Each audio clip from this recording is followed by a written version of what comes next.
네, 오늘 설교 제목은 그 숟가락은 이제 그만 넣어도, 어떤 내용인지 가늠이 안 되시죠? 라는 제목으로 오늘 말씀을 나누고자 합니다. 저에게는 잊지 못하는 두 명의 친구가 있습니다. 대학교 시절 때에 군대를 갔다가 2년 만에 다시 복학을 이제 했는데요. 복학을 하면은 경험하신 분은 알겠지만 정신을 못 차립니다. 그래서 정신 못 차리는 저를 친구 삼아준 여자친구 2명이었습니다. 오해하지 마십시오. 2명의 애인이 아니라 just friend, 그저 친구입니다. 제가 이제 군대를 제대하고 가지고 나온 물품이 하나 있었는데 그것이 바로 군용 숟가락 포크입니다. 네, 저기에 우리 친구들 본 적 있는지 모르겠지만 군대에서 전용으로 쓰는 숟가락 포크입니다. 근데 저거를 제가 이제 제대할 때 가지고 나왔는데 왜 가지고 나왔는지 잘 모르겠지만 일단 엄청 편했습니다. 엄청 편해서 학교에 이제 복학을 해서 대학교에 있는 식당에 갈 때에도 주머니에 저 숟가락을 덜렁덜렁 넣고 다니면서 밥을 먹었습니다. 근데 이제 그 2명의 여자친구들이랑 같이 또 이제 밥을 먹는데 친구들이 이제 그걸 보더니 이렇게 말을 하는 거예요. 한 친구가, 상태야, 그건 이제 좀 그만 넣어도 라고 저한테 말을 하더라고요. 그 2명의 친구가 그렇게 진심 어린 마음으로 저에게 이런 조언도 해주기도 했고요. 제가 이제는 내가 공부를 제대로 좀 해야겠다 마음 먹었어 라고 했더니 저를 참 많이 도와줬습니다. 도서관도 같이 가서 과제도 같이 하고 숙제도 하고, 너 숙제했어? 야, 상태야, 네, 하면서 이제 저를 정신 차리게 해주기도 했고요. 물론 저도 그 두 친구를 많이 도와줬습니다. 고민도 들어주고 또 병원이나 장례식이 있었었는데 가서 위로도 해주고 했던 그러한 기억들이 있습니다. 저는 덕분에 그 두 친구 덕분에 태어나서 처음으로 대학교에서 장학금도 한번 탈 수 있었고 학교를 무사히 졸업할 수 있었습니다. 이것이 뭐 여러분들에게 별일 아니겠지만 저에게는 정말 감사하고 다행인 일이었습니다. 왜냐하면 저는 대학교 때 학사경고를 2번이나 맞았었기 때문에 그렇습니다. F가 학사경고 해가지고 이렇게 붙어있던 우편물을 아파트 우편함에서 몰래 빼서 갈게 찢어서 그 아파트 분리수거장에 버리고 집에 들어갔던 기억이 아직도 있습니다. 참 얼마나 감사한지 모릅니다. 근데 오늘 말씀에도 이 사도 바울의 2명의 친구가 소개가 되는데요. 당시 사도 바울은 감옥이나 다름없는 집에 갇혀 살았습니다. 이것을 가택연금이라고 하는데 그렇게 감옥이나 다름없어요. 그래서 마음대로 누구를 만나지 못하고 마음대로 움직일 수 없는, 감옥이나 집이지만 감옥이나 다름없는 그곳에 있었습니다. 로마의 감옥에 이 바울이 있었어요. 근데 그 로마의 감옥에서 이 사도 바울이 편지를 써서 멀리 떨어져 있는 빌립보라는 지역에 세워진 빌립보 교회에 편지를 보냈는데 그 편지가 오늘 우리가 읽은 빌립보서입니다. 근데 이 빌립보서에는 여러 번 나오는 말이 하나가 있어요. 그 말이 뭐냐면 기뻐해라, 기뻐하라 라는 말이 여러 번 나옵니다. 여러분, 이상해요. 사람도 마음대로 만나지 못하고 내가 행동도 마음대로 하지 못하는데 자유가 없는데 어떻게 기뻐하라 말을 할 수 있었을까요? 이게 오늘 설교의 질문입니다. 어떻게 기뻐하라 할 수 있을까?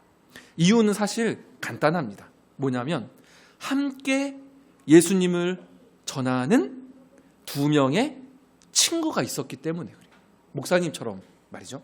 자, 그래서 2명의 친구를 오늘 본문에는 소개를 하는데 첫 번째는 디모데입니다. 자, 우리 친구들, 우리 청장님 여러분들 한 번만 따라해 주실까요? 디모데입니다. 이 디모데는요, 나이가 비교적 젊은 목사님, 젊은 전도사님 같은 그러한 사람이 이 디모데였어요. 사도 바울이 썼던 8개의 서신서, 성경이 있는데 그 중에 한 번도 빠지지 않고 이 디모데의 이름이 다 나옵니다. 그 정도로 사도 바울과 디모데는 매우 가까운 사람이었어요. 그래서 오늘 성경에 보면 이 디모데는 나의 아들처럼, 나를 아버지처럼 그렇게 나를 대했다라고 이 바울이 말을 하기도 합니다. 그런데 더 구체적으로 이 바울이 이 아들과 같은 디모데를 어떻게 소개를 하냐면 20절부터 22절까지인데요. 우리 같이 한번 읽어봤으면 좋겠습니다. 같이 한번 읽어볼게요. 시작. 이는 뜻을 같이하여 너희 사정을 진실히 생각할 자가 이밖에 내게 없음이라. 그들이 다 자기 일을 구하고 그리스도 예수의 일을 구하지 아니하되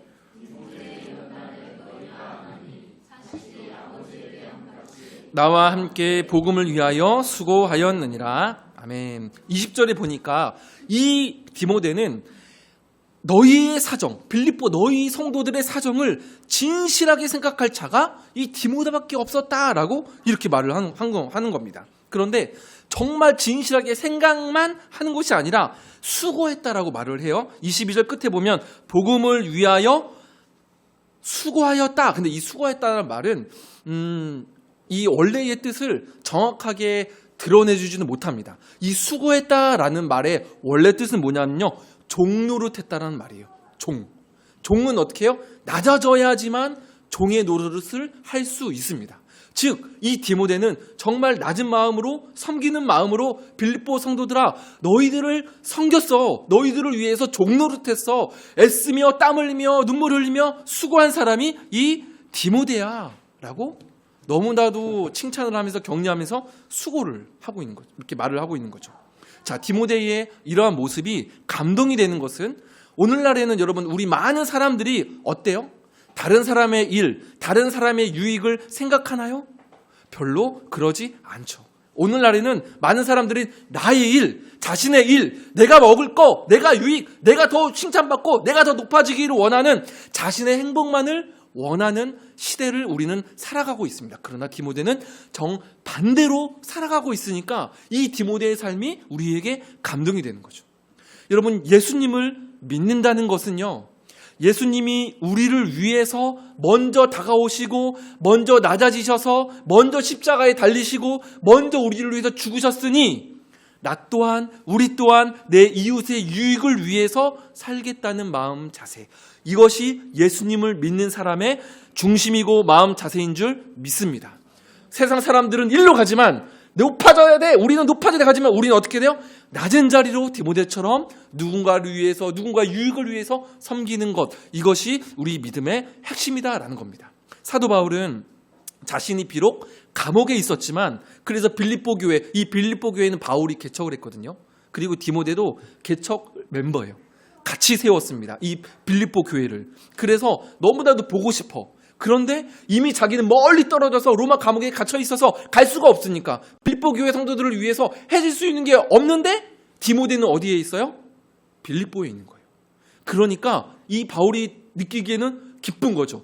아, 나는 감옥에 있어서 할 수 있는 게 없지만 내가 정말 하나님 안에서 낳은 아들 디모데가 너희들 위해 있으니까, 이야!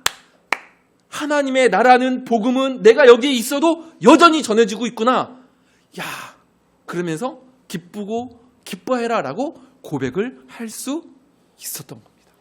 자, 두 번째 친구는 이 발음이 어려워요.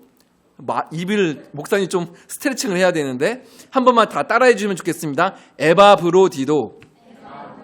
자, 에바브로디도예요. 발음하기가 어렵죠. 자, 첫 번째 친구는 누구? 디모데. 두 번째는 에바브로디도입니다. 자, 이 에바브로디도는 빌립보 교회의 목사님이나 전도사님 같은 사람이 아니라 그냥 성도님이었어요. 성도분이었었는데 감옥에 있는 이 바울을 격려하고 또 쓸 것을 채우려고 이제 거기 감옥에 있으면서 뭐 먹을 것도 사고 해야 되지 않아요? 그죠? 그러니까 빌립보에 있는 그 성도분들이 헌금을 이렇게 모아서 사도 바울에게 좀 전해주어라 라고 해서 교회 안에서 뽑아서 여러 가지 돈이나 뭐 옷이나 이런 것들을 챙겨서 이 로마에 있는 바울에게로 보낸 사람이 이 에바브로디도였습니다.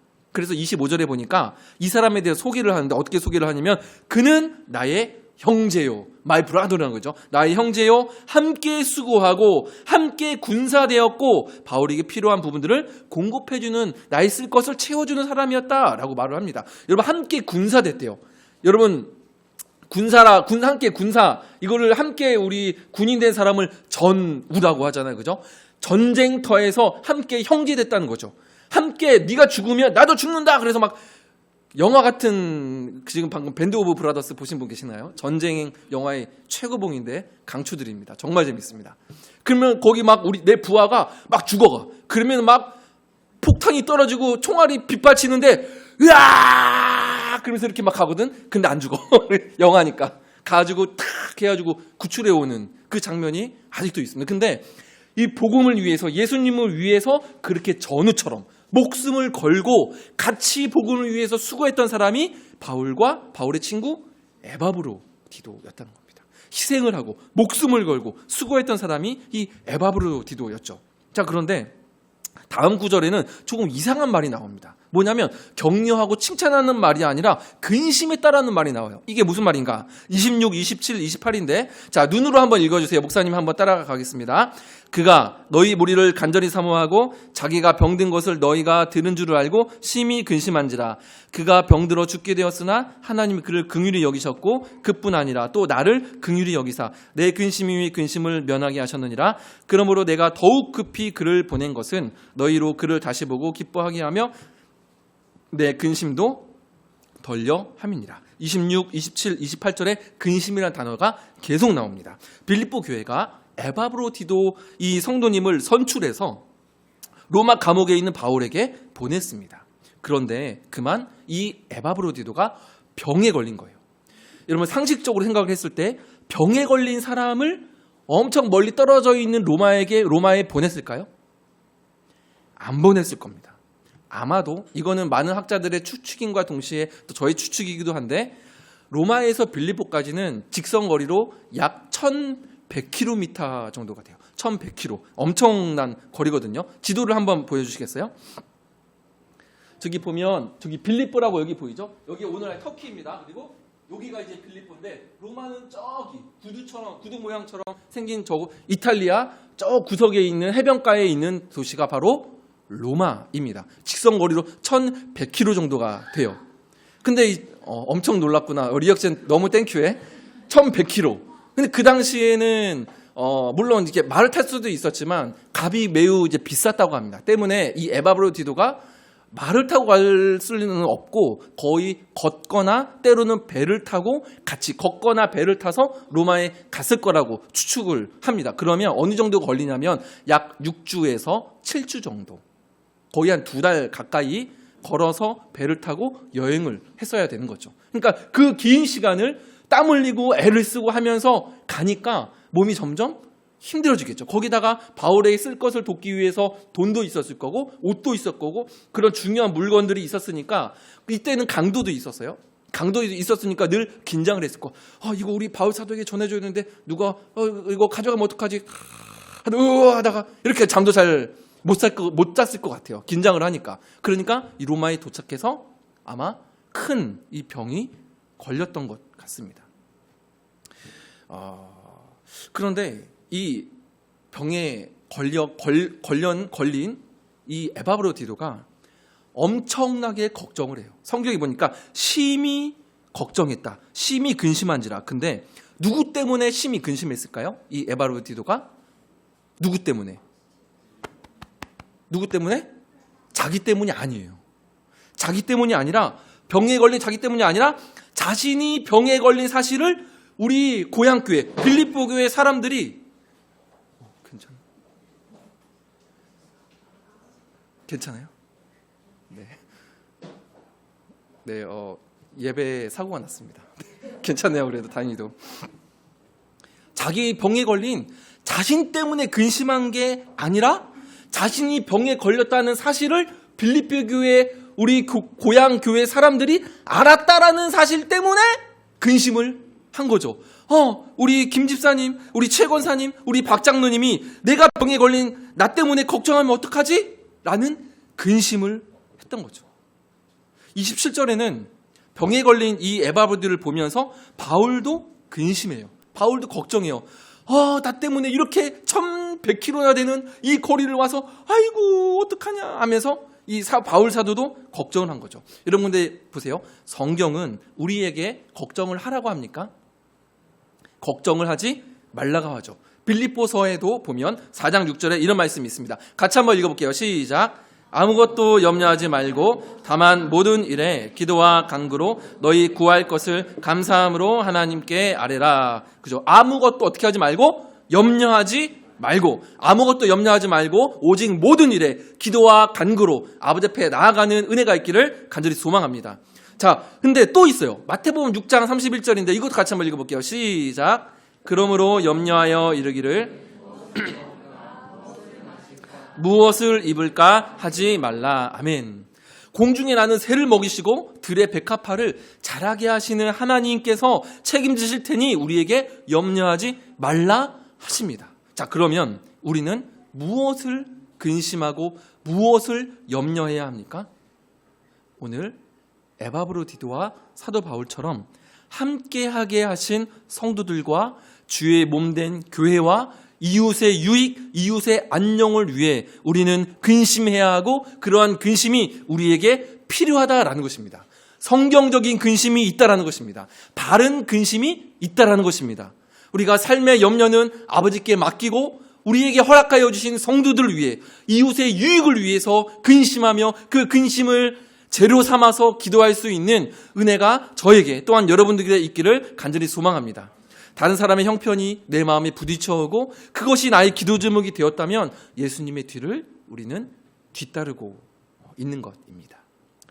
이렇게 자신이 병에 걸렸음에도 자신이 아니라 자신 때문에 걱정하는 사람들을 걱정하는 에바브로디도가 있었기 때문에 바울은 감옥에 갇혀서도 빌립보 성도들을 보지 못함에도 기뻐하고 기뻐해라 라고 빌립보 교인들에게 고백을 할 수 있었던 겁니다. 그리고 이 에바브로디도가 다시 너희들에게 돌아갔을 때 그를 기쁨으로 맞이해라. 다행히도 이 에바브로디도가 하나님의 은혜 가운데 나았습니다. 그래서 이제 너희들에게 다시 돌아갈 텐데 에바브로디도가 다시 돌아왔을 때 그를 환영해줘라. 이 사람만큼 너희를 생각하는 자가 없다. 너희를 위해서 희생하는 자가 없으니 너희는 그를 존귀하게 여기라 라고 말을 합니다.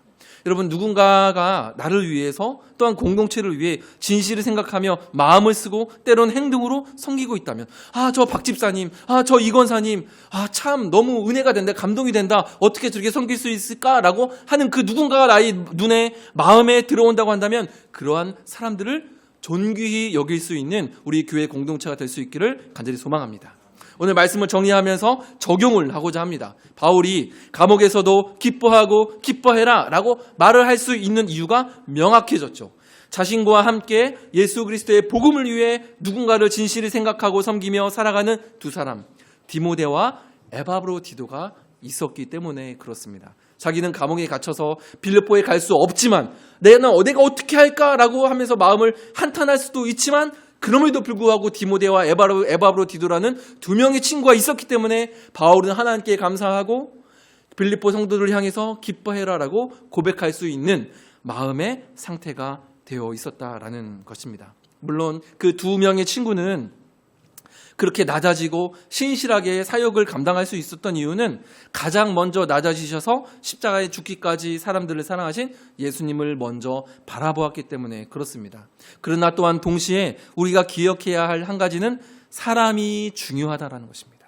저를 한 번만 따라해 주십시오. 사람이 중요합니다. 사람이 중요합니다. 하나님의 나라와 교회는 하나님께서 세우십니다. 그러나 하나님께서 어떻게 세우십니까? 사람을 통해서 하나님의 나라를 이루시고 교회를 세워 가신다라는 겁니다. 사람이 중요합니다. 바울이 셀 것 같지만 바늘로 찔러도 피 한 방울 날 것 같지 않은 사람이 바울이지만 그렇지 않습니다. 바울도 사람이죠. 때문에 이 두 명의 이 두 명의 친구들이 이 바울에게도 힘과 기쁨이 되었다라는 것입니다. 사람이 중요합니다. 물론 교리도 중요하고 여러 가지 행사와 프로그램들도 중요하지만 사람이 가장 중요합니다. 이것을 가지고 여러분 두 가지 기도 제목을 각자 품기를 원하는데요. 첫 번째 기도 제목은 하나님, 나에게도 이 디모데와 에바브로디도 같은 벗이 있기를 소망합니다. 이것이 사실은 제가 신대원 1학년 때부터 기도하고 있는 세 가지 기도 제목 중 한 가지 기도 제목입니다. 하나님, 나에게 영적인 영적인 친구를 허락해 주시옵소서. 이것이 제 기도 제목입니다. 바울에게 두 명의 친구가 있었던 것처럼 우리에게도 이 믿음의 길을 걷는 것 자체가 너무나도 험하고 쉽지 않기 때문에 때로는 나에게 상태야, 그 숟가락은 이제 그만 넣어도 라고 이렇게 때로는 조언도 할 수 있고 때로는 격려하고 등도 한번 두드리고 정말 누군가 아무도 보지 않아도 나를 위해서 기도해 줄 수 있는 그런 영적인 벗이 여러분 필요합니다. 믿음의 길 혼자서는 가능하지 않습니다. 때문에 여러분 혹여나 그러한 기도를 아직 내가 특별히 해본 기억이 없다라고 하신다면 오늘부터라도 여러분 그렇게 기도하십시오. 하나님, 저에게도 디모데 같은 에바브로디도 같은 영적인 친구를 저에게 허락하여 주시옵소서. 그렇게 기도했으면 좋겠고요. 두 번째는 하나님, 두 번째 기도는 이거죠. 내가 누군가에게 디모데와 에바브로디도가 되기를 여러분 기도했으면 좋겠습니다. 사실 솔직하게 말하면 신대원 때부터 제가 그 기도 제목을 기도를 했는데 아직은 응답이 안 된 것 같아요. 하나님, 저희도 영적인 벗을 정말 허락해 주십시오라고 기도했는데 아직은 제가 잘 모르겠습니다. 그런데 믿음의 친구가 생기기를 하나님께 기도함과 동시에 내가 누군가의 디모데와 에바브로디도가 되기를 기도했으면 좋겠습니다. 여러분, 이게 솔직히 더 빨라요. 하나님, 나에게 디모데를 보내주세요 라기보다 내가 먼저 누군가의 디모데가 되는 게 더 빠르지 않을까요? 근데 여러분, 이것을 위해서는 사실 위험을 감수해야 합니다. 여러분, 이 부분이 마지막인데요. 잘 한번 들어보십시오. 왜냐하면 나의 일만 생각하지 않고 다른 사람의 일을 디모데처럼 진실하게 생각을 하고 에바브로디도처럼 정말 희생하면서 누군가를 섬기려면 때로는 이용당할 위험과 오해도 감수해야 합니다. 이 말이 무슨 말인지 이해해 드시는 분도 계실 겁니다. 때로는 물질을 써야 하고요. 시간과 체력을 써야 합니다. 크든 작든 어떤 식으로든 위험 없고 헌신 없는 하나님의 나라의 사역은 없습니다. 가만히 앉아서 팔짱 끼고 하나님께서 이루시겠지, 죄송하지만 그런 것은 없습니다. 하나님을 통해서, 사람을 통해서 당신의 나라를 이루시기에 그 하나님의 도구가 되려면 때로는 내가 원하지 않아도, 때로는 상처를 받아도, 때로는 오해를 받아도 하나님 손에 붙들린 채 하나님께서 움직이는 그 손을 따라서 이동해야 하는 그런 부분들이 우리에게 있어야 됩니다. 때로는 위험을 감수해야 되고 무릎 써야 하는 것이 하나님 나라의 일이구나라는 생각을 오늘 말씀 중에서 저는 다시 한번 생각을 해보게 되었습니다. 그러나 주 안에서 살아가는 성도 여러분, 그 위험을 우리는 무릎 쓸 가치가 있습니다. 발음이 좀 꼬이는데요. 위험을 우리는 감수할 만한 그 가치가 우리에게 있다라는 것이죠. 하나님 나라의 그 가치, 예수 그리스도의 가치, 우리를 그렇게 먼저 낮아지신 그 그리스도를 바라보면서 그 위험을 기꺼이 함께 무릅쓰고 주의 나라와 주의 영광과 또 누군가의 유익을 위해 함께 기도하며 나아가는 우리 주본 공동체가 될 수 있기를 주님의 이름으로 간절히 소망합니다. 오늘 말씀 한번 생각하시면서 우리의 삶이 아버지 앞에 그렇게 예배하는 삶 되기를 원합니다. 누군가에게 그런 두 친구가 되기를 원하고 또 나에게도 그러한 두 친구가 있기를 원합니다. 그래서 함께 한 마음으로 주 앞에 예배하는 공동체, 예배하는 나의 삶, 나의 심령 되기를 원합니다라는 마음을 가지고 함께 찬양했으면 좋겠습니다.